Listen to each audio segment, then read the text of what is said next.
Welcome to the Galen Trombley Show. You can find me on Facebook at Galen Trombley, on Instagram at Galen Trombley, and on YouTube at Galen Trombley.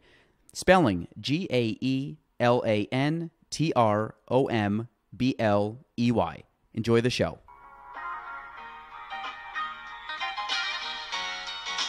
Welcome to the Galen Trombley Show.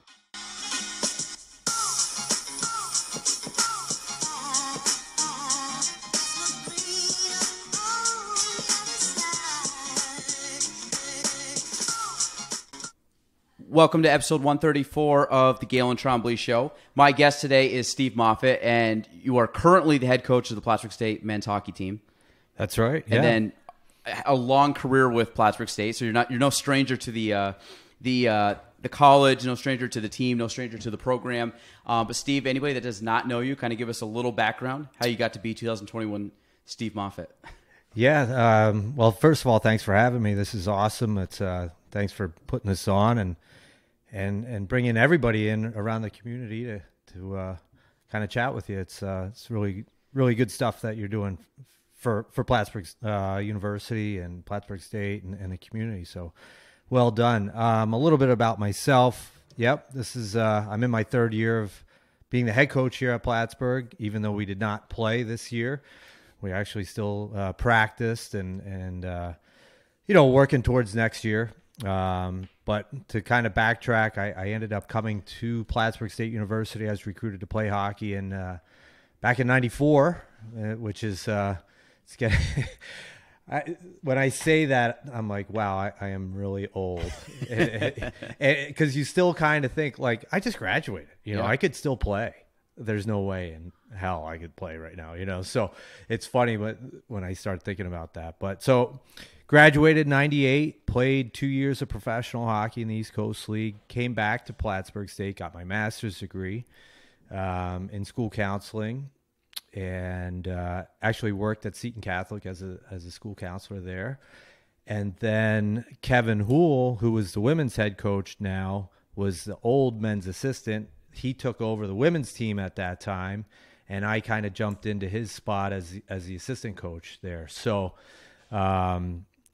here for about 10 years, and then went over to Castleton University for 3 years as a head coach there. Came back, and I can't remember all the years. That's all right. You're doing dates, good. The dates, but I know the years and the times. Came back and was Bob's assistant coach, Bob Emery's assistant coach again for 3 more years, and then he retired, and I was fortunate enough to get the job 3 years ago. So you've been coaching over 20 years now. Yeah. Or roughly. Yeah. Does it feel like that?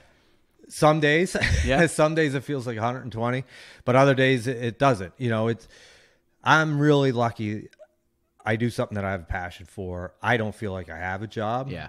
Which is, I guess, when you grow up, I think you always want to make money and be rich and have the huge houses and the nice cars and all that. But at the end of the day, for me, I fell into something that I loved and something, as I mentioned, have a passion for, and I don't feel like I work a day in my life. So if you go back to when you went to school, what would you originally graduate with your bachelor? Sociology. Okay, sociology. Then you went, and then you came back, and you said you got your master's. Yep. In teaching. Certificate of Advanced Study in Education and School Counseling.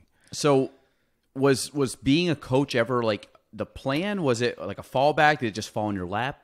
So, yeah, it was kind of a plan. When I was playing, I played in Columbus, Ohio, and Fort Myers, Florida, in the East Coast Hockey League. And injuries were a big part of the game, and had a couple major concussions, and just got to a point where, like, all right, I'm not going to make the NHL. I still thought, I kind of thought at that time, like, maybe I can.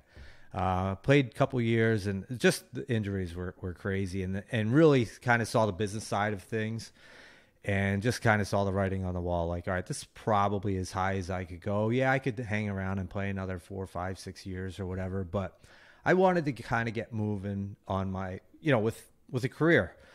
Called Bob actually and said, hey, I'd love to get into coaching. I have obviously passion for the game.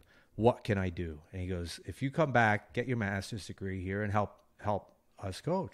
Great. So that's what I did for 2 years. And then got my master's degree, then worked at Seton. So, yeah, it was just kind of wanted to stay in the game. If you can't, the next best thing to playing is coaching. Mm-hmm. You don't have any control, as much control as you do as playing, but the adrenaline rush of winning and losing games is still there. Oh, yeah. So so how old were you when you stopped? Or about 24, 25 maybe? I was 26. Yep. Yeah, and I mean at that point we look back at now, and I'm early 30s, but I still look at 26 like that, such a kid. Like even when I was thinking as myself as 26, so you were probably at the time like it was probably a tough decision for you to make, but probably a wise decision to make too at the time. Because did you feel like you were like giving something up at the time, or did you really feel like, hey, I'm out, like this is too much? Because I know guys always like to hold on too long, and not in a bad way, because you never get those years back of playing.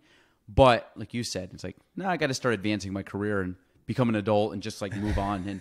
And yeah, honestly, if I had to go back, I think I would have played one more year, or because it just didn't happen. How, and again, it's the business side of things. I ended up getting traded. I was hurt, and I'm like, you know what? I'm living in Fort Myers, Florida. I get traded to Toledo. I'm like, I am not going to Toledo, and I just said, forget it. I'm kind of done with it. Mm-hmm. And, but I do kind of wish I played one more year just to go out maybe a little bit more on my own terms. Cause I had the desire, I think, to play, just not the desire to deal with the stuff that's behind the scenes in that business aspect of it. What's the hardest part at that level? Is it more physical or is it more mental? Like if you said like, hey, like physically I could hang with the guys, but mentally my heart wasn't there. I mean, you think that's a great question. I think it's a little bit of both, because it is a mental grind, especially at that level.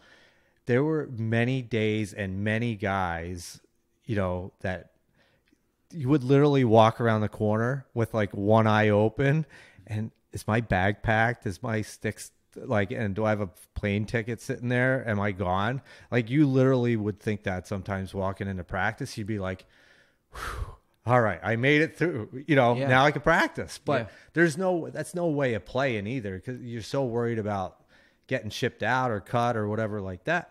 You can't play the game without a clear conscience. Do you think you lost the fun of it too? Like it lost a little bit of its aura for you once you started finding the business aspect and kind of work commodities on a team, and not really I'm playing with playing with the boys on the the college or the high school team?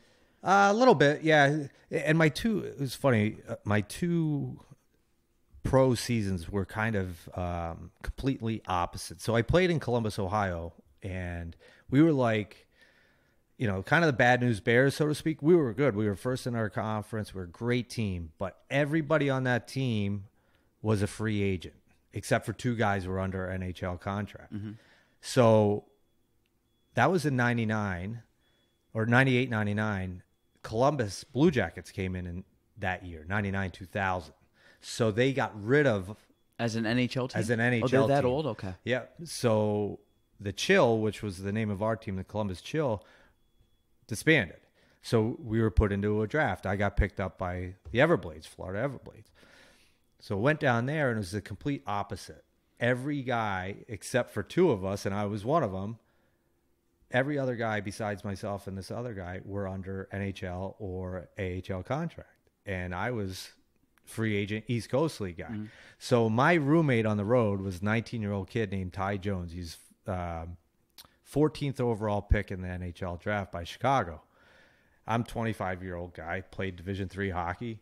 Well, who do you think they're going to play? The kid they have a couple $1 million, invested in, or me that they're paying like $400 a week? Mm-hmm. Of course they're going to play that guy, right? So even though he might not have been as good as me, they were still they needed to develop him, mm-hmm. So that was the hard part, dealing with stuff like that. But it was a grind riding on the bus. You don't know how long Florida is, or I didn't know how long Florida was until I had to drive it in a bus. And from Fort Myers to Tallahassee, it's like 6 hours. You're like, I'm still in Florida. Yeah. So you're dealing with that. You're playing 80 games or whatever it is. Obviously, bumps and bruises, the whole 9 yards. But so you kind of worked with both physically and mentally grinding schedule. Did you play at in Estero? Yep.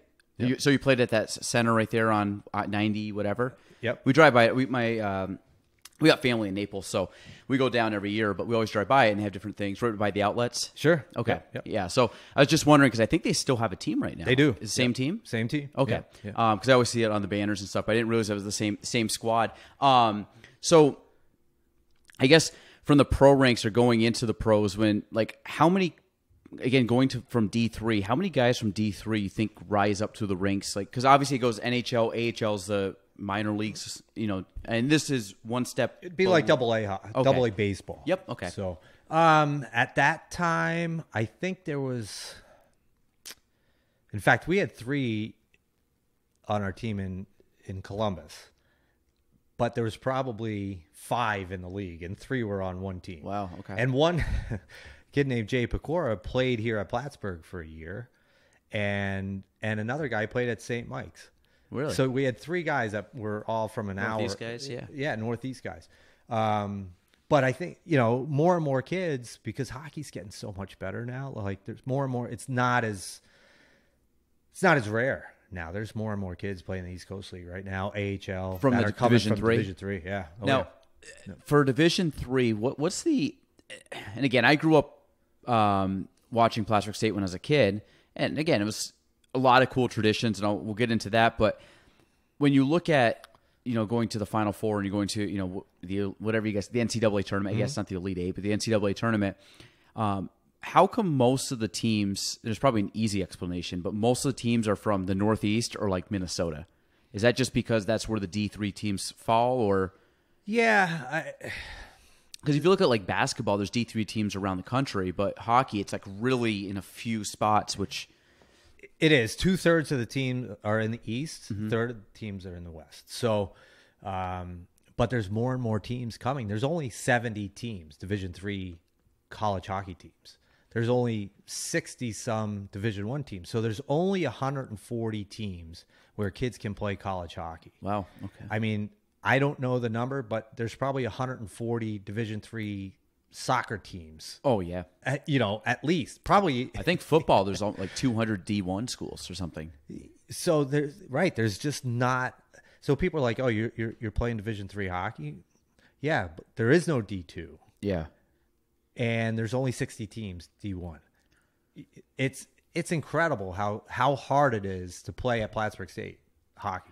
Well, and that's the thing. I think we take it for granted just because it's in our backyard. But then when you start looking at, like, you see the same teams every year, like Plattsburgh State, Norwich, Middlebury. You see, was it Wisconsin Superior or Stevens Point? Like these same teams, you pretty much have. You have 70, but there's really like maybe 10 to 12 that shift around every year. Well, there's a little bit probably more depth, than that. Like a little more depth now. 10 years ago, yeah, there's probably 10 or 12 teams. Now there's probably like 25 teams really that can win. It's a business. You're getting 30 kids in to increase your enrollment. And most of them are out of state or international kids, so you're getting more money for that. It's a big time business right now. So when it comes to recruiting, what's that process like? And did you have to do a lot of that as an assistant coach? Recruiting is 90% of the job. Yeah, coaching, the actual X's and O's is 5% of the job. You're always looking for that next kid, the next Joey Ferris. You're looking for that kid, and it's getting harder and harder. So. For us, it really starts in September. Goes basically. There's about 6 or 7 weeks where you're gone every weekend, Thursday to Sunday. You can be anywhere from Minnesota to Winnipeg to Boston to Vancouver, searching for these kids, and you just start to try to develop a relationship with them. Try to get to know them, get to know their parents, get to know their coaches. What's he like in the locker room? What's he like as a student? Try to figure him out. And then just stay on them, because usually they don't want to talk to us in September either, right? They're like, oh, I want to play Division I school. So they kind of give you the Heisman a little bit, and you just have to kind of stay on them and work with them. And is this September of their senior year of high school, junior, so senior? no, we're different in that regard. We're talking more junior age kids, which are anywhere 18 to 20. Oh, gotcha. Okay, yes, Yep. yes. So yep. we're talking to 20-year-old kids. Yep. And this is their last year juniors, so their next step is college, Which would be the following fall. which would be the following fall. Gotcha. Yep. Okay. Yep. So where do you guys? So you're gone. You said about 6 weeks nonstop, Yep. just like on the road, living in a suitcase, door to door, or wherever. And do you go by yourself? Do you take assistants? Do you? Usually we're split up because you need to cover as much ground as you can. Because once basically October 30th comes and the season's in, it's really hard to get out. So you need to have your pool of kids. And then say it's 100 kids that you have. And then you start, one kid gets a scholarship, one kid goes to this school, another kid stays at home to be with his girlfriend, So now you're down to 50. Now it's like, all right, here's our group. Now we have to figure out who we want. Who's the A guy? Who's the guy that fills a spot that fits that puzzle that we're trying to build here? Who fits the culture? So you start trying to weed them down there. Then you might end up with like 20 guys that you really interested in. Mm-hmm. And some guys fall off, but you might find 2 more guys too. So it's kind of an it's an evolving list. Do you have like a number in mind when you go out, like how many people you want to start the season with, and what do you start that, and then what do you start the season with, and what's the final roster look like? So we have 29 stalls in our locker room, mm-hmm. So that's really all we can have, and it's a pretty good size roster. There's a lot of teams that have a lot more than us. There's a handful of teams that have less than us. In a perfect world, we'd love to have less, but it just doesn't work out. We don't have those scholarships to be able to nail kids in. We just lost a kid, 2 days ago that was here last year and is not coming back he's pursuing other options. So you're always losing a kid. So you need more than what you really need. And how many dress for a game? So there's 19 skaters, mm-hmm. and then 3 goalies always dress. Okay, so you have 22 that would 22 be on the final roster. Yep. And the other guys, the other 6, 7 guys, they're the guys that you see dressed up, just kind of on the sidelines, up in mm-hmm. up and watching. Yep. So when you go out to meet these or watch these kids play, like how do you catch wind of them? Is it more relationships with coaches? Is it game footage? Yeah, so a lot different ways about it. It might be, hey, we saw him last year. So you're always recruiting. You always kind of have your eye for this year, but you always also have in the back of your mind, hey, this he's only got 1 more year left. We need to keep an eye on him. And so you kind of build your list year to year, and then you talk to coaches, and then, hey, you talk to this Division I coach. Yeah, you better watch him. He might fall through the cracks because they're out watching kids more than us. Mm-hmm. So, okay, that's how we do it. And you just kind of develop that list there. So some of the kids that fall through from D1 they can't make those teams. They have to go to D3. So are those typically the more of like the blue chip recruit kind of things of the Division III classes? Sure. We're always looking for a Division I mistake. Mm-hmm. Like somebody missed this kid or it was just filled up, which this year is crazy with COVID and everything. So a lot of kids did not play hockey this year. The NCAA granted the seniors or everybody another year of eligibility. So we have 2 out of 5 seniors coming back. Mm-hmm. So that eliminates spots. So say across the board, half the seniors came back to all the schools. Well, you still have 200 kids, say, that need to find a spot to play, but mm-hmm. usually there'd be 200 spots. Now there's only 100. Yeah. So there's going to be 100 kids not finding a place to play. And this is at the D1 level? And D3 level. Okay. Both. So, but you might get some good overflow. Yeah. Potentially. Yeah. There's still not enough room. So there's like 300 kids in there's a transfer portal. So every day somebody gets in there, they're like, I didn't make this team or I didn't play as much as I wanted at the D3 or D1 level. So they're going to try to transfer.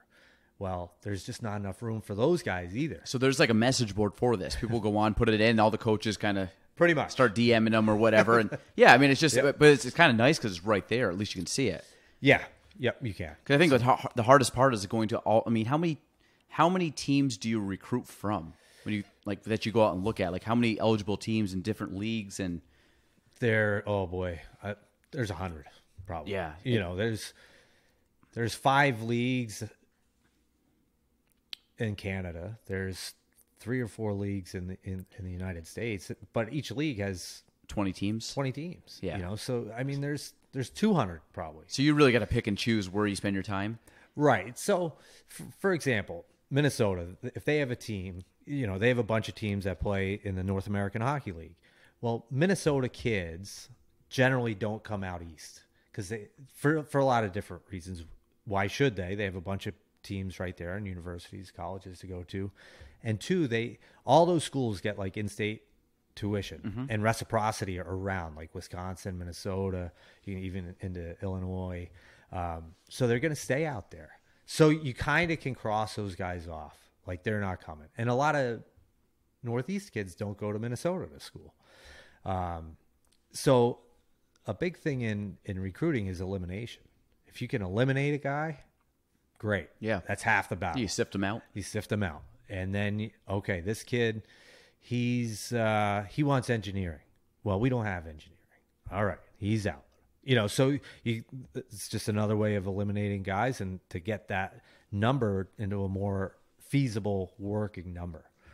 So how does a college play? Because, again, you can't get scholarships, but, like, what's stuff that you can pitch to kids from Plattsburgh State? Because, I mean, hockey, number one, Sure. but what are some of the, like, hey, these are the good things about Plattsburgh State. If we wanted a kid to come play here, here's our pros, why you want to come play, for Plattsburgh State or for you or whoever. Yeah, I think you definitely want to try to sell the tradition, the history of the program, the success the program's had, our facilities, our locker room we just redid last year. It's beautiful. Just how we treat our guys. We're a Division I program at the D3 level. But I think even more important, that really worked 10 years ago. Now kids want that relationship. So it's a lot of time texting. It's a lot of time. They don't like to talk on the phone. So you're texting all the time. My wife's like, do you get the texting thumb? Oh yeah. My wife's like, would you get off the phone? I'm like, I'm working. No, you're not. I'm like, yeah, I'm texting Johnny, Joey, Jimmy, Sam, all the time. You're just constantly texting. And, but you have to build those relationships. And that's for current players too, right? Current players too. Yeah. Yeah. So it's a little bit different. So kids will come more because you have that personal relationship. And then obviously everything else that you can add to them. A lot of hockey players want business. Plattsburgh State business program is phenomenal. So that's a huge selling point for us. Kind of a big fish in a small pond. You're kind of a big sport there. You get a lot of fans. That's all exciting for kids. And then if you can get them up on a day like today when it's 75 out and sunny and kids fall in love with the campus. Yeah. So different when it's, 25 out and snowing and they're freezing on their, on their tour. So that's a big thing. Do you play into that? You try to like force kids to come better days. I mean, best you can, but when the weather is typically better. Sure. You try to get them up early in the fall when it's nice. It's a nice ride up because let's face it, Plattsburgh's not, next door to Boston or Toronto or wherever these kids are coming into. So when they're driving in, they want to see it.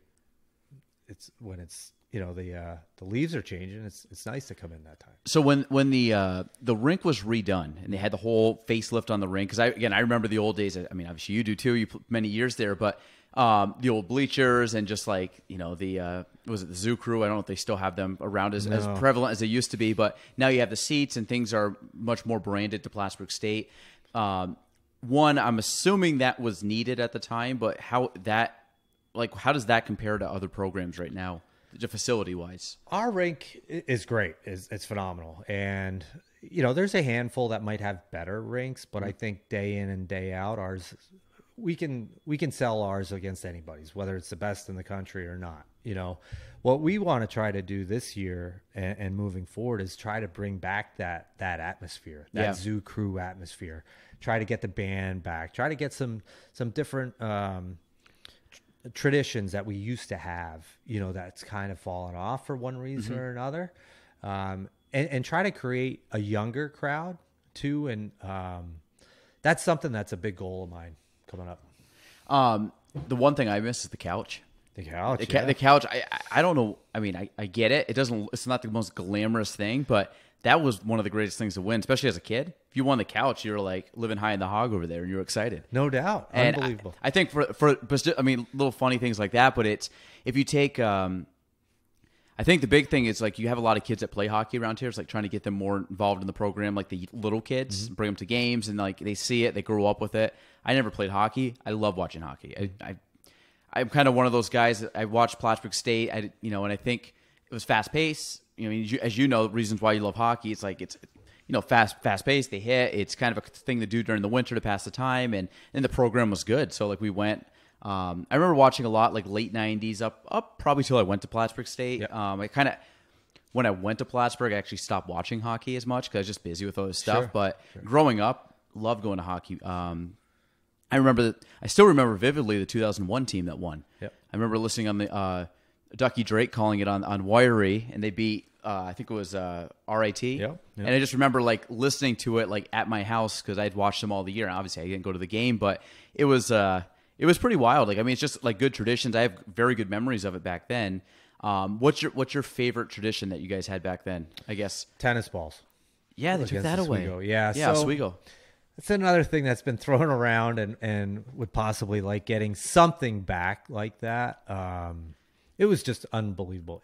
If we had that now, the publicity that Plattsburgh State and Oswego would get on that game would be through the roof. Because every time it was packed. What did the old stadium hold? Probably high twos? Oh, it was like 4,000? So we're at 2 now. It was like 4. And I remember going to Oswego, standing room only, tickets sold out. You had your tennis balls. You would try to go to Play It Again Sports sometime during the week to pick them up.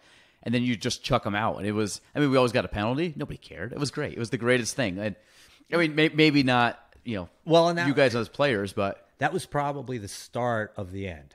Mm-hmm. When they started giving penalties was the craziest thing ever. Like, it was a delay of game, right? It's a delay of game. And that just created more animosity and then more, an Oswego guy's going to throw out a tennis ball just to get them, to give us a penalty. And it happened down there. One of our fans threw a bagel out on the ice for them, and they ended up getting a penalty, and we scored on it. It was just ridiculous. Like, just don't give a penalty. Yeah. And nobody's it's a tradition. Yeah. Right. Nobody's going to throw anything. Yeah. I'm sure as a player, you must have loved it. Oh, my. It was just getting rained down phenomenal. on especially when because Oswego did the same thing, right? Or they threw bagels out. Bagel, okay. Yep. Which is worse than tennis balls. It's worse to clean that up. 100%. Those things break and scatter, and you got crumbs everywhere, and then you're trying to play in the crumbs. I mean, the tennis ball thing, they had it cleaned up in 5 minutes, if that. And it wasn't the delay game was, if it took 5 minutes, it took 5 minutes. If that, yeah. Because, I mean, everybody knew they were doing it. So all hands on deck, Oswego game, go out, put your tennis balls, all the staff, get the tennis balls out, or the college kids. I actually forgot about that. That was when they stopped doing that. Oh, boy. 2009, 10? I'd say, 7, 8, 9, 10? 7, 8, 9, 10. I'd say in there. It was just...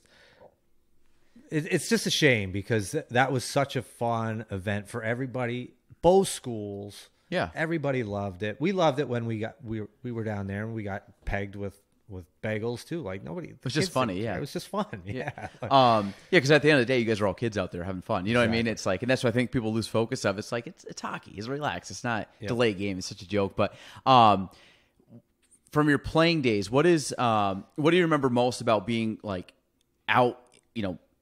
In the crazy atmosphere of the hockey days, because you had back in the days where they had the white maybe I don't know, maybe if I'm dating you here, maybe this is, but with the blue lines on the sleeve, and you had blue. Okay, because I always think those guys are like that was like the real old jerseys, the throwbacks to like the red bird and the blue on the sleeves. Yeah.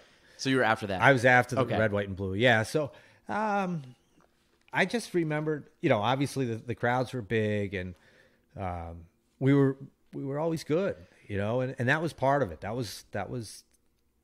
That's what drew you to Plattsburgh. Is like you wanted that chance to win championships, whether it's league championships, play for a national title, and it's something that we talked to, about our guys too. And, we were talking about golf earlier before we got on, and, use an analogy a lot. Like Tiger Woods, he just wants a chance on Sunday on the back nine. And that's what I tell our guys. We just want that chance. We might not win them all, but we want that chance. And so I think that was the fun part of it. And just, playing with you, they're your best friends.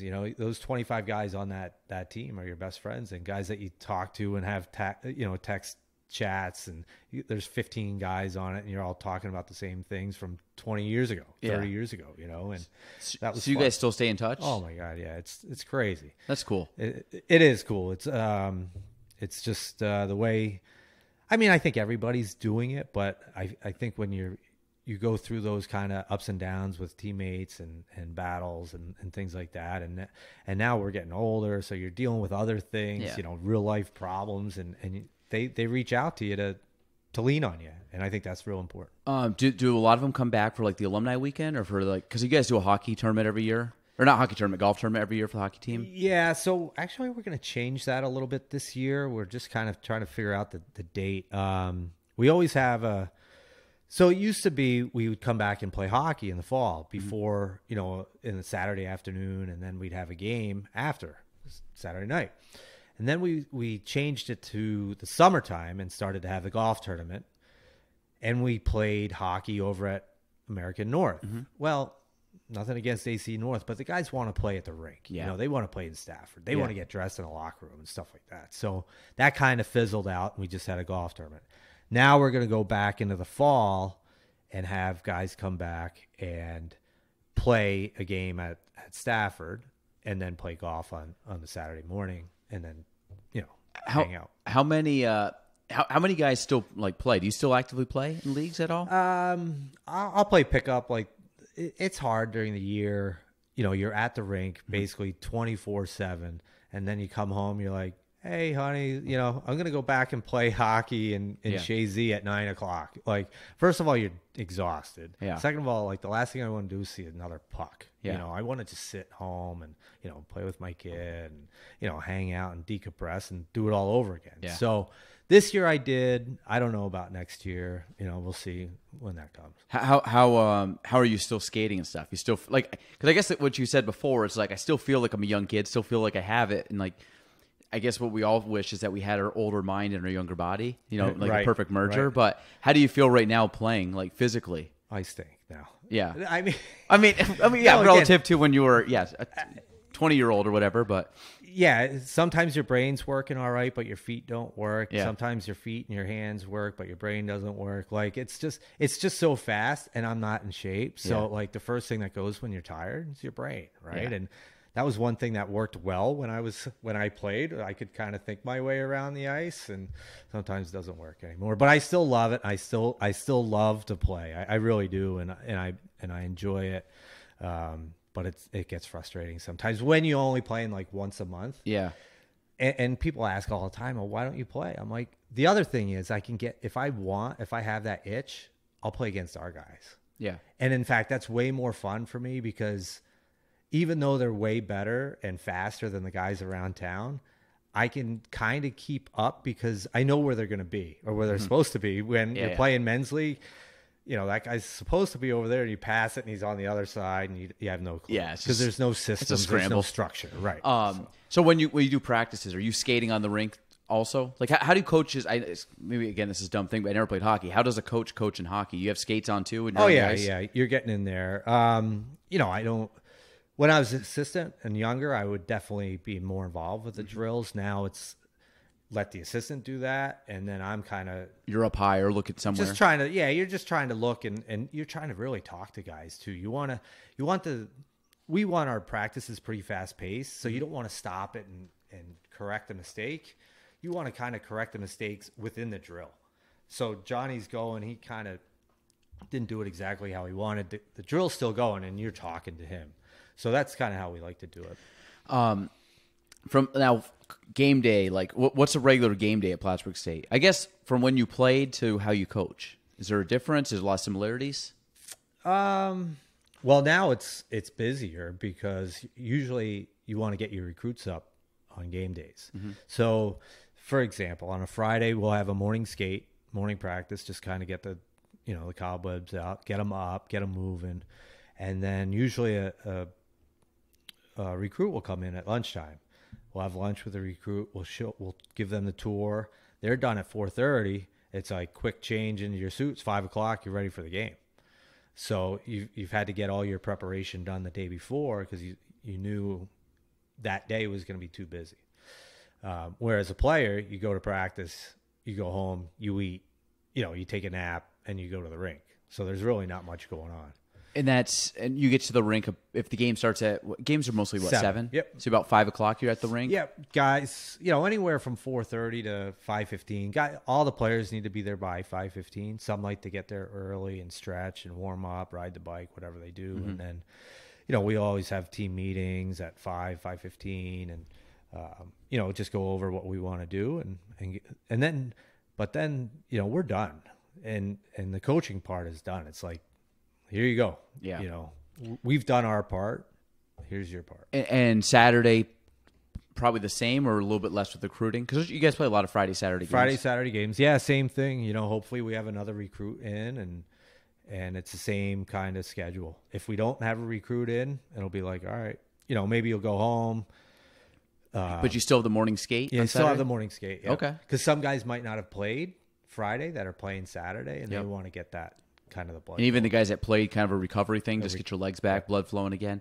Now, when you talk about coaching, like on the sidelines, how is coaching on the sidelines during a game? Like mindset, is it easy? Is it? I don't know if it. Can they hear you? Because that's the big thing. Yeah. Like people think, and you hear them yelling in the stands, they can't hear you.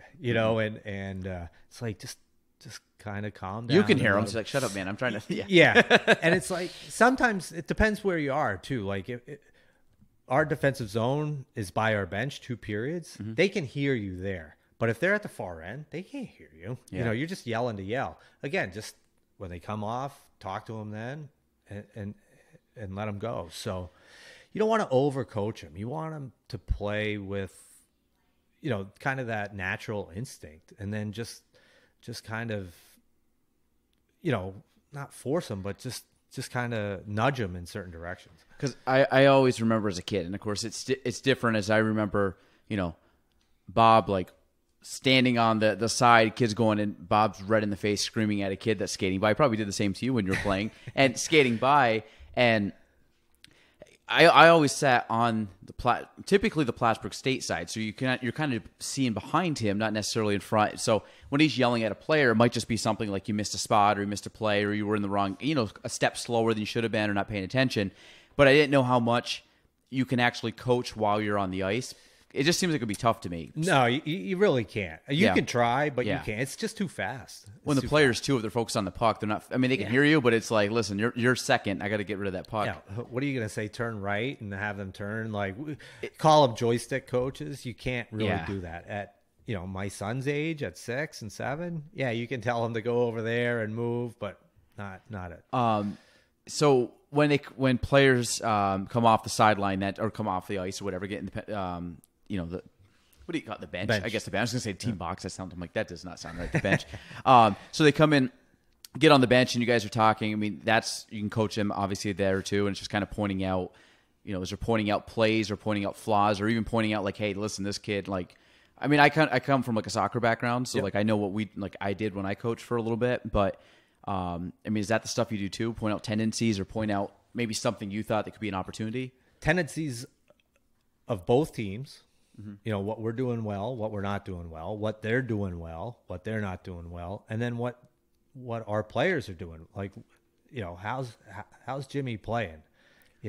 Sometimes you got to give him a kick and let's go, and other times, hey, you got to talk to him and figure out why he's not performing up to par. Now, when you guys go into the locker room, in between periods, you go in the locker room like. What is that? What's about 15 minutes? What's that 15 minutes like? Are there guys that I always picture guys like, are they just kind of chilling because they're kids and they kind of bounce back? Are there guys that are sitting there like stretching out and getting work on? Are you doing a lot of talking, a lot of coaching in there? Or is it more of kind of like recompose, get some water, or get a snack or something? Yeah, all of the above, really. The first 5 minutes, just let them go in there. Let them sometimes like to hear what they say and let them kind of figure it out because it's their team. And the sooner they realize it and the sooner that they coach themselves, the better we're going to be. And so we like to give them a lot of autonomy on the team. But we'll give them 5 minutes, kind of figure it out, allow our video to come down. We'll check the video out. Like, boy, our forecheck stinks tonight. What is going on? Or we can't break out. Why can't we break out? And then we'll make that 1 or 2 adjustments, and that's it. Give them too much. Again, they're just keep it simple. They're freezing, And so we just kind of keep it simple, and then we'll go in there. We'll give them 2 or 3 points. We'll come back out, and then 30 seconds left before we're going out, we'll go in there and give them, something to think about, and then they go and play. So when you guys are, I guess, discussing stuff or giving them pointers, and you see it so often in sports, like swings, momentum swings. What is it? What do you think causes if you go into the locker room, player comes out, maybe they had a bad second period, all of a sudden third period, score 3 goals, win the game by 1 or 2 goals? What do you think accounts for the swings? Do you think a lot of it's just this players getting after each other and kind of waking each other up? And do you think that it's might just be a little bit R&R? That's a great question. I think if anybody could figure out how to stop or start a momentum swing, you'd make millions. Yeah. It's just humans. They're just humans. And we sometimes it takes a little bit. Your legs aren't going the first period. It takes you to the second period to get going. Sometimes maybe one of the guys got in their teammates' face and said, "Hey, we got to get going here." Or maybe the other team just played really well the first period and now they're coming back to level and we didn't play that well and we're going past and we're getting back to our level. So there's so many different factors. It's crazy and it's too hard to. I'm not smart enough to be able to figure it out. It's always a fun thing though when you look at sports, like how big momentum swings are. They happen all the time. It's like you said, it's like it's an unexplainable thing of sports. It's like it just happens. I don't know. Like basketball is a huge one. You got like people going on, they'll go to 10-0 runs on, and the next thing you know, it's 11-2 the other way, and you got a tie game again. It's like, how did this happen? And hockey, from a coaching perspective, I think. Again, I coached lower level soccer. It was like high school soccer, but it's the idea like you do everything you can so when the kids step out on the field, you don't have to coach. Like right. Some people think you don't coach if you're just kind of sitting there. I'm like, well, no, I don't have to say anything. Like, and again, same thing. My voice doesn't project out very far. I'm just always laughing at, like you said, when people are screaming at you. I'm like, I remember as a player, you can't hear anything. You can't even hear your mom yelling at you. Like, and that's a voice you probably should pick out over a crowd. I said, so nobody's you can't, even the coaches, sometimes you drown them out. Sure. Sometimes you might hear them. Basketball may be a little easier because it's tight. Now, how's the program looking from, because this is what, year 3? Yep. Third year? Yep. So what's kind of where have you the last 3 years been? What's the focus going forward? What do you anticipate going forward? You're playing this year, right? Yeah, I'm assuming. Hopefully. Okay. Yeah, I was going to say hopefully. Yeah.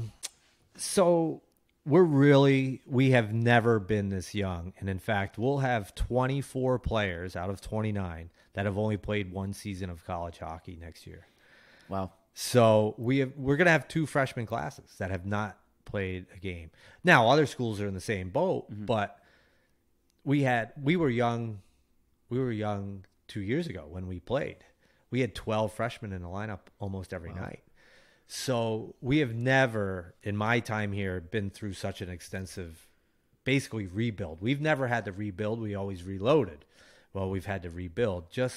And there's no real reason for it. Just a cycle of how the players came in and left or quit or got cut or graduated or transferred, whatever it may be. It's just how it happened.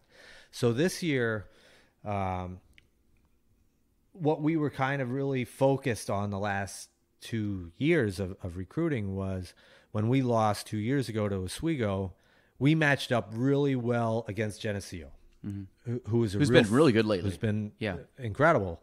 But they were fast, they were skilled, they weren't real big, and they didn't play big, but they just tried to dominate you offensively. So we could handle them. But we couldn't get past Oswego to get to them because Oswego was big, and they just beat us up. Matched you up worse, I guess. Yep. Yeah. So one thing that we figured we needed to get bigger, maintain our speed and get bigger down the middle. So our centers had to get bigger. We were like, I think our biggest center was 6 foot. Everybody else was like 5'8", and we were just getting killed down the middle. So that was a big focus on our recruiting. And then the other thing we recruited was captains. We wanted to recruit captains on their junior teams. We just wanted those leaders, those guys that we felt could come in and enhance our culture and our leadership group. So I think we did a pretty good job with that. Obviously, time will tell. We haven't played in a year. So that was the focus of the last 2 years. So how many seniors? You said you have 2 seniors coming back. Because 3, you had 5, 3 are gone, 2 are back. Yep. Now, out of the 12 freshmen you had 2 years ago, how many of them are still around? All 12, 10? Yeah, well, because we didn't play last year, so everybody's come back. Oh, they have. Okay, they've all come back. Now, what happens next year? I don't know. Between now and October, I don't know what's going to happen. Guys are going to. Depends on what they're doing in the summer. So what? I guess like why do guys like leave? Just life circumstances? Do you see it a lot where they transfer schools? Like, will you see a kid leave here and go play Norwich or something? I mean, that's cadet school. It's kind of an odd, but biggest thing is playing time. Yeah, so it's normal, which sports. Is normal, yeah. Right? So if they're not playing, they're probably going to leave, or if we don't see, we don't hit every recruit. We make mistakes too, and it's not that we're trying to do that, but sometimes we do, and it's like, hey, look, it's just not going to work out. You're not what we thought you were. We made a mistake, or you didn't pan out, or we've gotten guys that are better. You can come back, but there's no guarantees you're going to make the team. So you set this expectation up front to almost let the kid get an out to go do something or continue playing. Like, hey, I'd much rather see you go play at a lower level SUNYAC team and play than play, not play. 100%. Yeah. I'll make phone calls for we're all human beings. We want them to, one, get that chance to play, like you mentioned, and two, hey, they helped me out. Didn't work out. We left on good terms. Now, how many? I think I asked before. I don't know if we got to it, but how many recruits do you try to get per year? It's all different. So there's no we don't have a set number of we really got it 15's a number we really want to hit. No, so 12 was huge. That's a huge class. Okay. This year we will have probably 5 or 6. Okay. At the end of the day. What's average? Probably about that. 7, 8 maybe. Yeah, because 12 when they graduate, now you got to get 12. Well, yeah, that's a huge class. Yeah, it sounds great when you come in, but yeah. Yeah, it's just too big. So if you're losing 6 or 7 each year, then that's a reasonable class to fill. How many how many players right now do you have foreseeably going into, if nobody leaves, how many people going into the fall do you have right now kind of on the main roster? I'd say main roster, but on the full roster, whatever you have. Yeah, we're still recruiting. So the season, again, with COVID, with everything that's going on with the Division I teams. So I guess that story is the Division I teams, they commit these kids when they're 15, 16 years old. Well, when they get to 20, and if they don't like that kid, well, guess what? They decommit him, and now he's stuck. Or they play 1 year, and it's not who they thought they were getting to, so now they're looking for places to play. And everything has been pushed back. So our best players generally don't commit until June, July, August. Okay. So we're still in the midst of getting kids. We have 2 guys that we really, really want that will really solidify, our class this year. So, and they're kind of in the wings, and those are the ones you're building the relationship with and really pushing hard. Sure. How many coaches or how many players like that, when they're making a decision, how many schools do you think they're really picking from when it comes down to it? Is it usually get down to 1 or 2, or do they have about 6 or 7, or just... Well, I mean, I think if it was me, it would be 3. You kind of have, a good small number. You go visit them all. But then you throw in the CIS schools, the Canadian schools, for our Canadian students. So you're dealing with them. You're dealing with Division I schools. You're dealing with 5 D3 schools. So at the end of the day, they might have 10.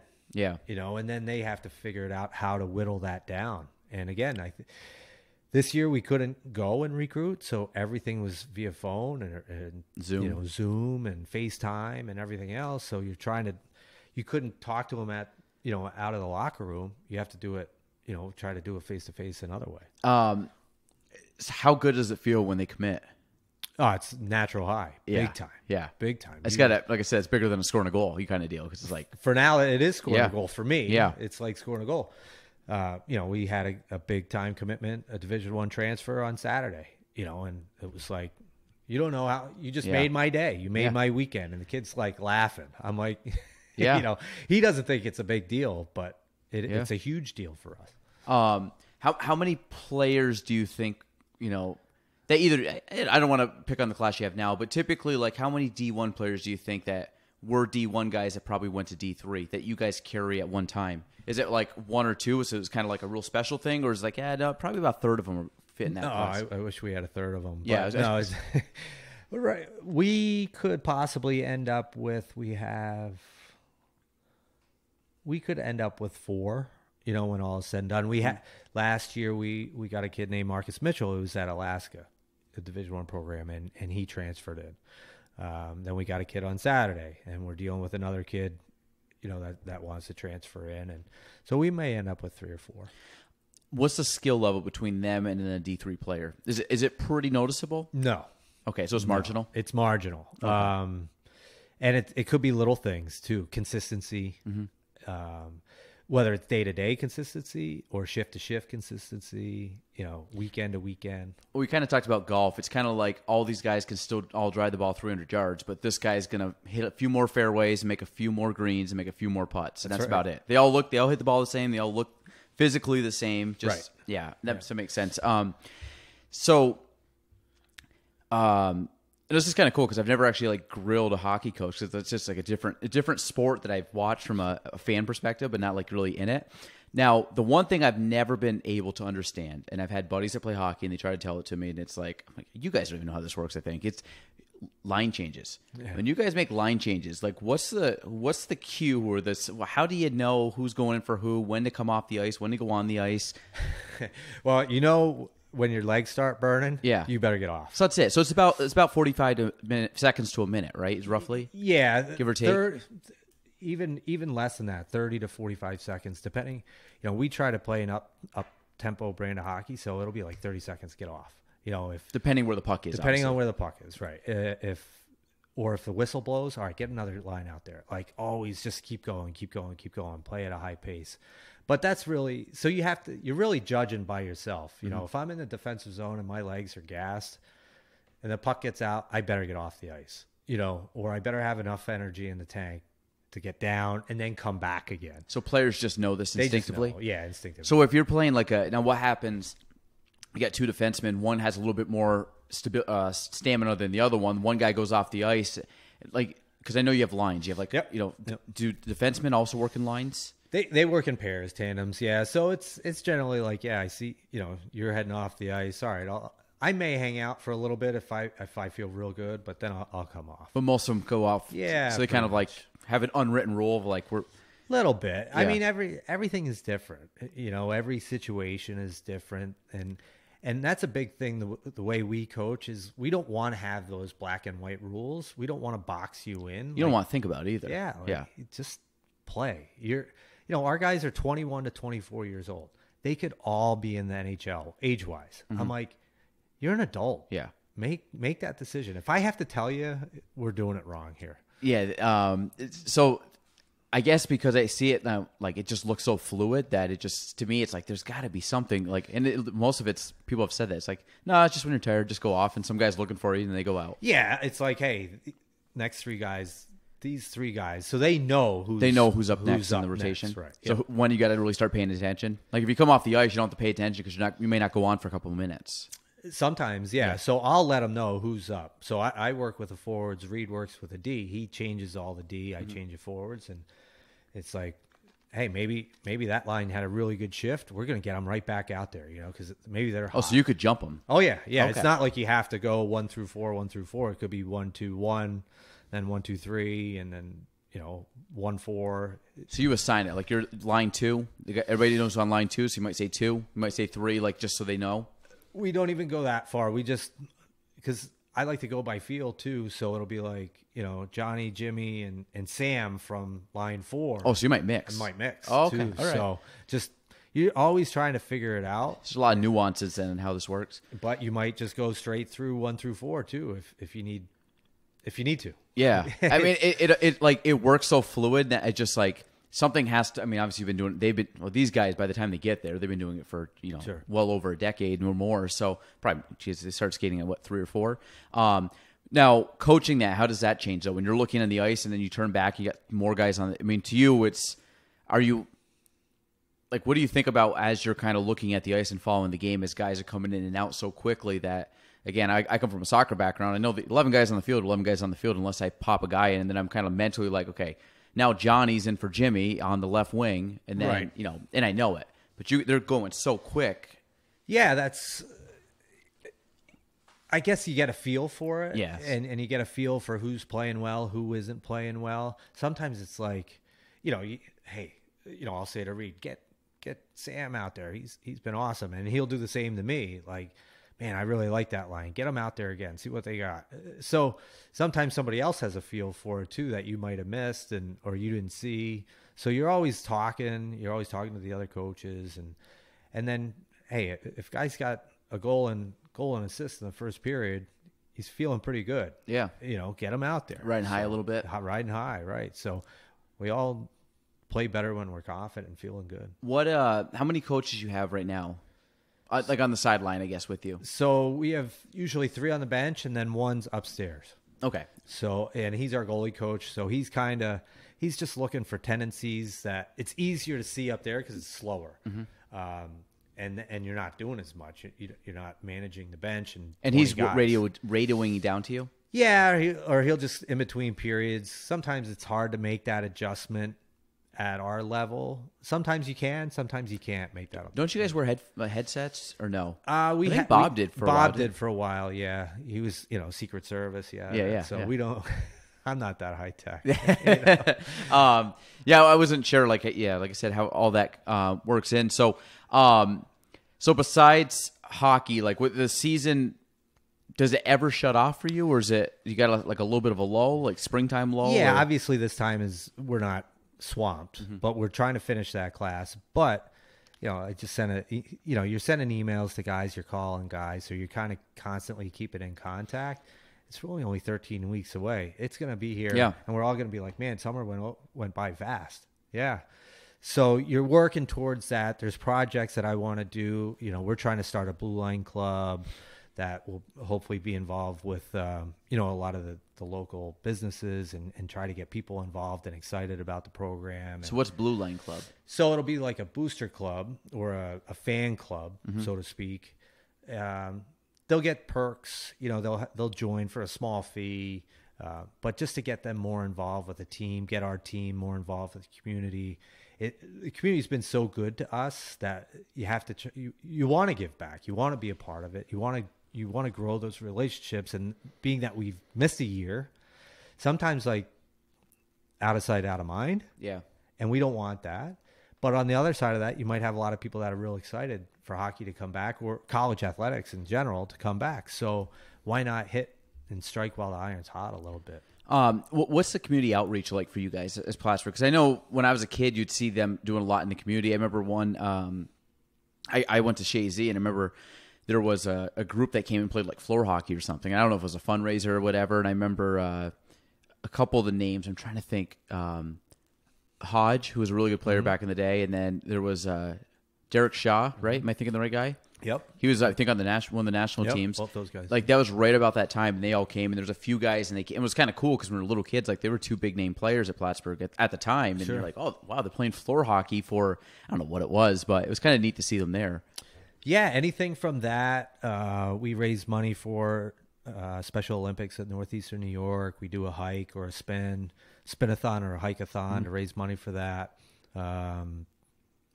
We'll work with Plattsburgh Youth Hockey, all the youth hockey groups, just anything that we can do to get involved with the community.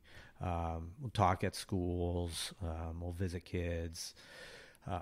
So we're always looking for something new and exciting to do. If people have, ideas, we're always open. And the players are usually pretty cool with that? Players love it. Yeah. Because like you said, I mean, as a college kid, you go to the middle school or the elementary school and kids are talking to you, want your autograph. Like that's cool for kids. It's cool for the guys. Well, I think that too. And then also for a lot of them, this is your, home away from home for 4 years. And it's kind of nice to like get acquainted with the community. And I know, there's a few hockey guys that stay local. You know what I mean? Yeah. Not all of them, but I mean, there's a few that end up they put their roots here and they stay here for years or have families that get established. So it's kind of cool to keep like past players back in the area. Yep.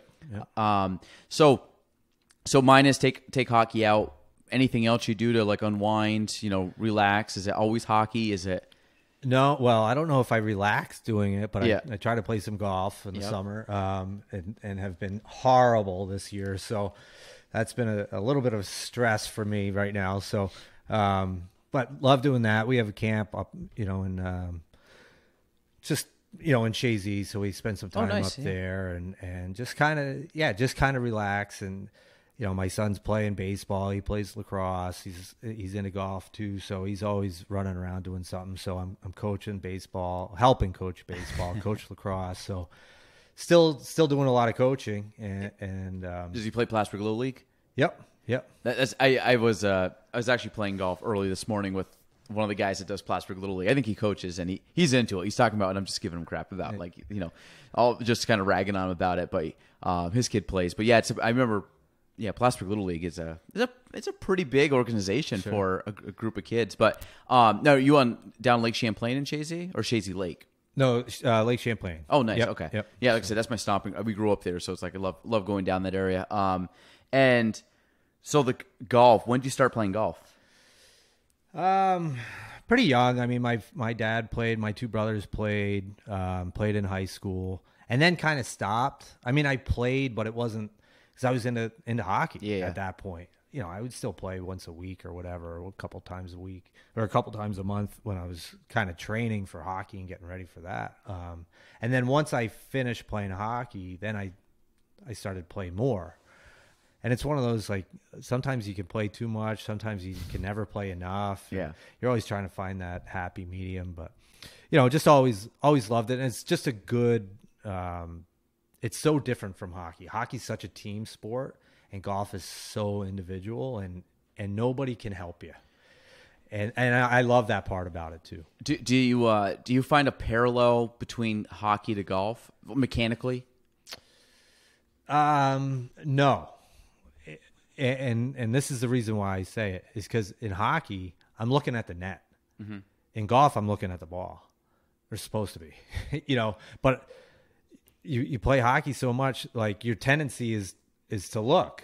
So when I struggle in golf, it's because I'm not looking at the ball, and it's just that millions of shots that I've taken playing hockey. It's just a natural reaction. Yeah. So I really have to fight that. But I mean, I guess there's some parallels to it, but I think that's a big one that actually hurts you negatively. Hurts me anyway. Yeah, because you see like all those celebrity golf tournaments and like was it I'm trying to think of the golfer. There's a golfer. The hockey player. There's a few hockey players that are really good golfers. So I'm like, there's got to be something that translates. But then I know like Steph Curry's a good golfer and he plays basketball. He's 6'4" or whatever. Yeah, I think it's just the seasons. I didn't know if I was thinking like mechanically, like there's a lot of rotation in hockey, a lot of leg drive, like right. Yeah, I'm assuming leg drive in hockey. It would be a slap shot or a wrist shot or something. You're twisting and you're driving and you're. I'm sure there probably is some similarities. I just think it's more of a, hey, this is what we do in the summer. This is what we do in the winter type thing. So you separate it. Yeah, that's how I think it is. No, golf's a tough. Yeah, it's a tough sport. I love it, but it's I saw you're originally from Pennsylvania. Mm-hmm. So where in Pennsylvania? Philly. So did you golf anything out in the Philly area? Yeah, so we used to play all the time, and I was fortunate when I was in high school. Philadelphia's a golf crazy. Because Marion's down there. Marion's down there. There's a ton of great private golf courses down there. Ronimec? Huntington Valley, Lulu Country Club, manufacturers. I mean, there's a ton. And when we were in high school, our golf team used to play. All of our matches were on these prestigious, That's so private courses that like you could never get on there unless, and they're letting the 12 high school kids out there play, which was phenomenal. But to be able to do that every day was great for us, and so I was lucky for that. And my oldest brother Jeff was a golf pro for a couple of years. He was in the golf business and worked. And then my middle brother Mike, he's the golfer in the family. He's real good. He's played in like 3 or 4 U.S. AMs. Wow. Mid AMs. He's played on the national stage, then, so he can play, and so he's the golfer in the group. So, but like I said, my dad got us all involved with it, and we just kind of followed him around, and then I followed them around. So, have you played Marion? I have never played Marion. I was at the U.S. Open there when they had it in 13. 13, yeah. Yeah. Well, I was down there too and watched it. So I used to again, I was a big golf nut and slowly getting back into it now that I'll get there eventually. But it's it's a beautiful course. I just remember it being kind of a tight course. Yeah. I remember it being a lot of at least for fan wise, a lot of bottlenecks. But I remember watching Phil because he I think took second in it behind Justin Rose, and it was I remember him holing out on a shot. I remember seeing it live, and I just saw him hole out shot, and it was, of course, like in contention. It was going crazy. I'm a Phil guy, so Phil winning the other day, I was so excited. Did you watch that? I PGA? did. Yeah, that was awesome. Are you were you a Tiger guy, Phil guy? I like them both. Yeah. They both bring different things, in my opinion, to the game. You never know when Phil's gonna, do something really good or something really bad. The pure Phil Mickelson. Do you watch a lot of golf? Are you like a golf? I do. I like to watch the majors, the big tournaments. Yeah. I'm always kind of keeping my eye on it. But, that day, actually, my son had a lacrosse tournament in Potsdam, and I got in the car. It was like 3:30. I'm like, let's go. And I put it on the radio, and he was on the second hole, and I'm like, he bogeyed one. He's already losing. What is going on? Yeah. I'm like, here we go again, So I listened to that for like, whatever, an hour and a half until I got back, and then just sat in the chair. And, I think tons of people watch that. Tiger and Phil bring other people into the game that don't normally would watch a tournament. I saw the stat the other day. Jordan Spieth lost this past week. So they said Jordan Spieth, with a 54-hole lead, has a 50% success ratio of winning. Dustin Johnson, Rory, and they said someone else, I forgot who it was, Justin Thomas, had about the same, about a 50% success rate. Tiger in his career was 55 for 59. And I'm like, that's just insane. And I remember saying, I remember watching him just in his prime. If he had a lead, you're done. Yep. The only person I knew that beat him, I think, was Y.E. Yang in a PGA. Yeah, right. Which was like the flukiest thing ever.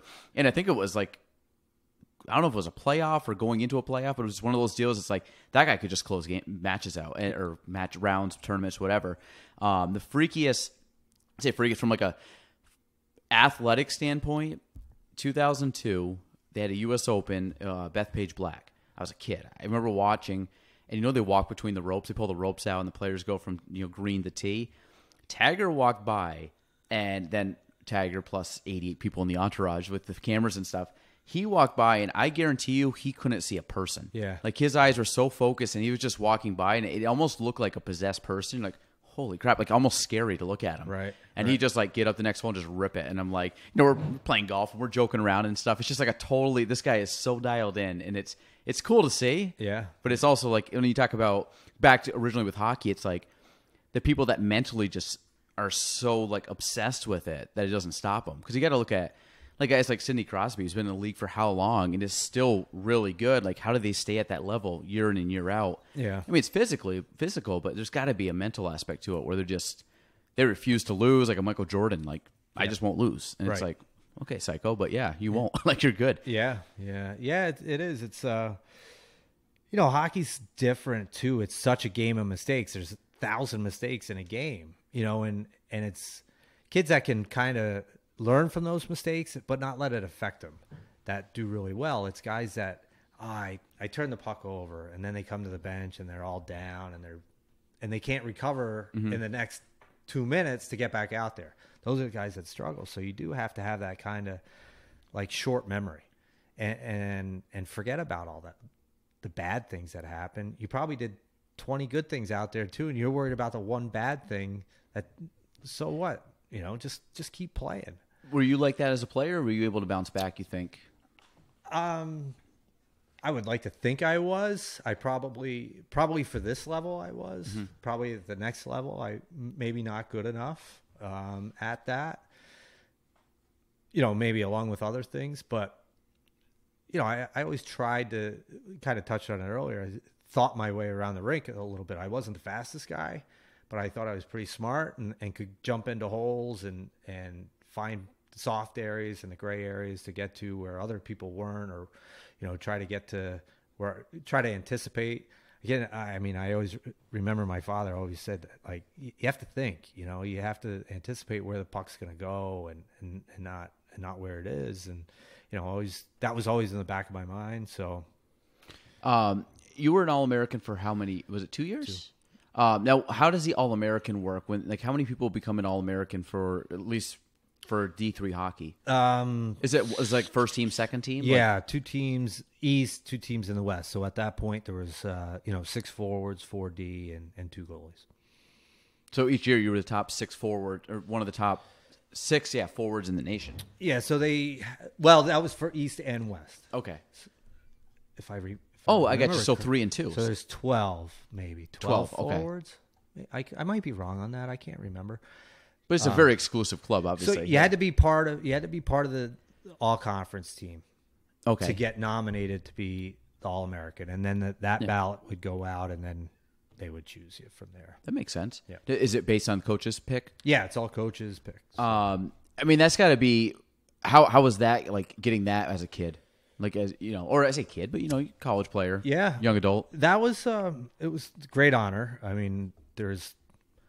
I don't know how many players have played here at Plattsburgh, but there's only probably now there might be 20 guys that have been All-American, chosen All-American. So it's a great honor. It was fun, but most of that was our teams were good. Yeah. So you played with good players, you were successful. We made it to the Final Four. You made it to the national tournament.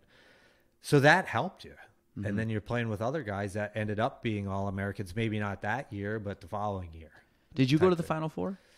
We had the Final Four here my senior year. What year was that? 98. So I went to I believe it was the semifinal game as a kid. I think that was my first ever hockey game. Stevens Point.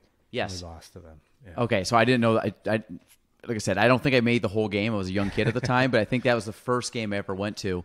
So Stevens Point, you were a senior. Yep. How did they pick who hosted the finals? So back then, it was just whoever was the highest ranked team left. Okay. So I think we were first or second ranked team. Oh, so they don't know ahead of time. They didn't know ahead of the time. Oh. No. So, and they were better than us. Yeah. Even though they didn't win it, but they were just better than us. And who won it that year? Middlebury. That was in their reign of like multiple dominance. I do remember one game. Plattsburgh was playing. Does it make sense they would have played a 3-game tournament, like mini playoff thing? Yep. What would have that, or what? Yeah. So it could have been. It was at Plattsburgh. We beat them. We had to play 3 games. Middlebury? It was Middlebury. So that was probably the NCAA quarterfinals. Okay. You remember the game that Mike Daou scored? It might have been. And ended their reign? I think so, because I remember this. I say obviously not vividly because I'm asking you the questions, but I remember going to every single game as a kid, and it was huge because Plattsburgh, we were playing home against Middlebury. Middlebury had a ton of people there. It was packed. It was the old stadium, the old bleachers. I remember I thought it went to a Sunday game. Am I crazy to think that, or would it have been? I think the year you're thinking of is probably 2000. It could have been, yeah. And they had won whatever, like 4 in a row, and Mike Daou scored to win the game. It might have been overtime. I can't remember exactly how it was. I was at that game. I came up from Philadelphia to watch that game, and so he scored to end it, and that was huge.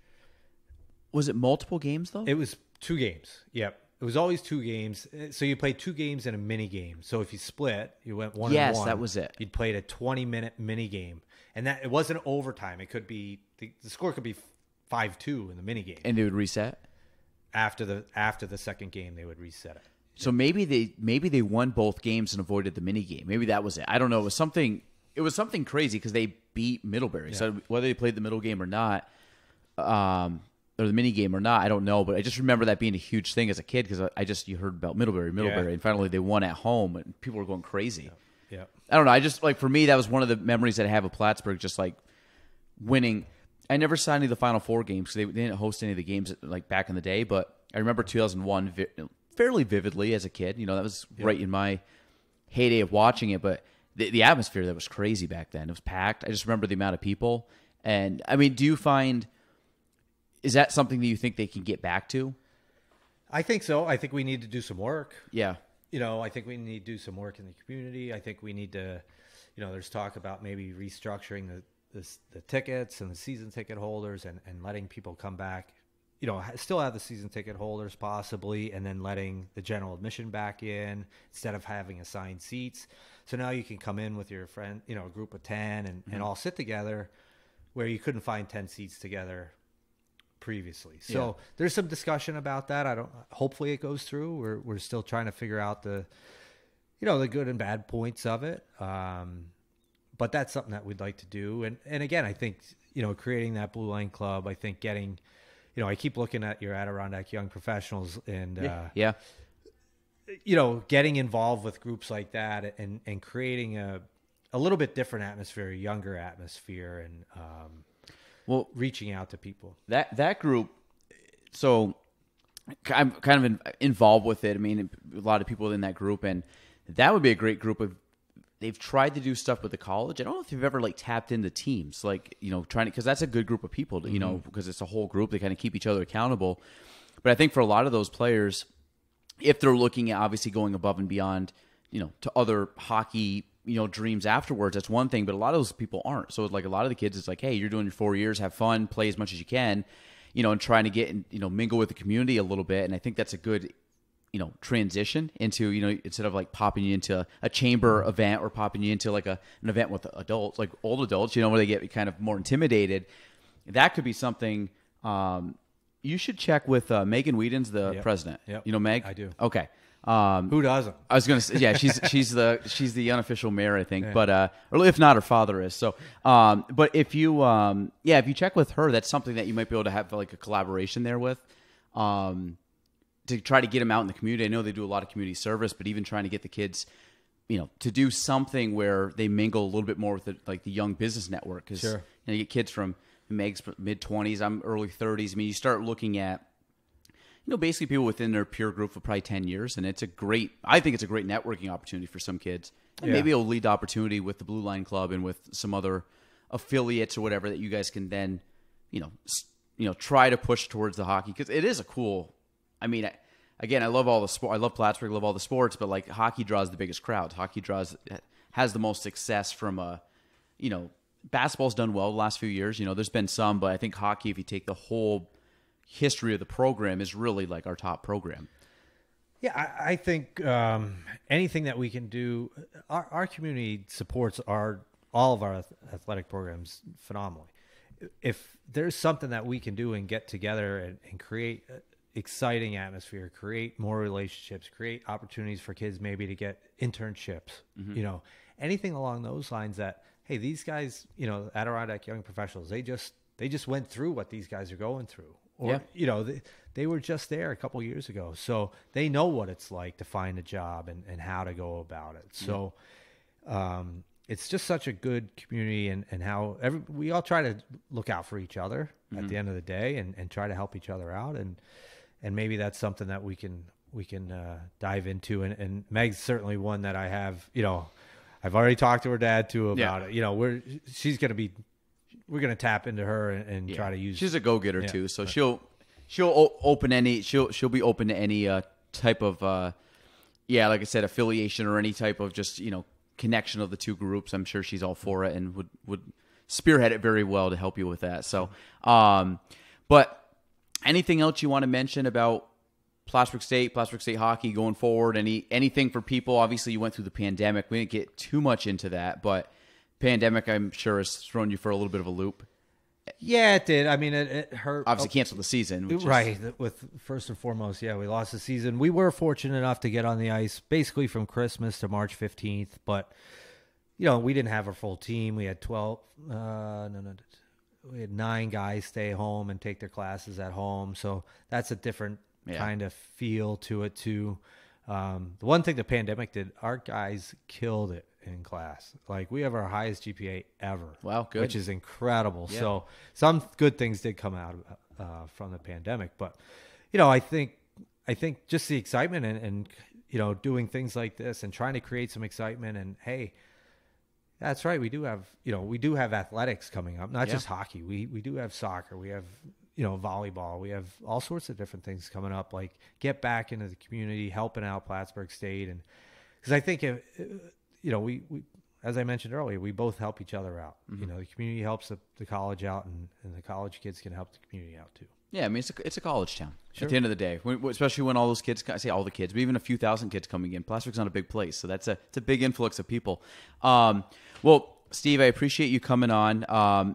The hockey season this year, it starts roughly about early November, late October? Yeah, we'll start our first 2 official home games are Halloween weekend. Okay, so and who are you playing? We have Plymouth State on Friday and Castleton State on Saturday, so that'll be exciting. Nice. We got to beat Castleton, right? That's right. I don't know how many guys are still there from when you were. No, they've all. Thanks for listening to the Galen Trombley Show. If you want to reach me, you can go on Facebook at Galen Trombley, on Instagram at Galen Trombley, and on YouTube at Galen Trombley. The spelling, GaelanTrombley.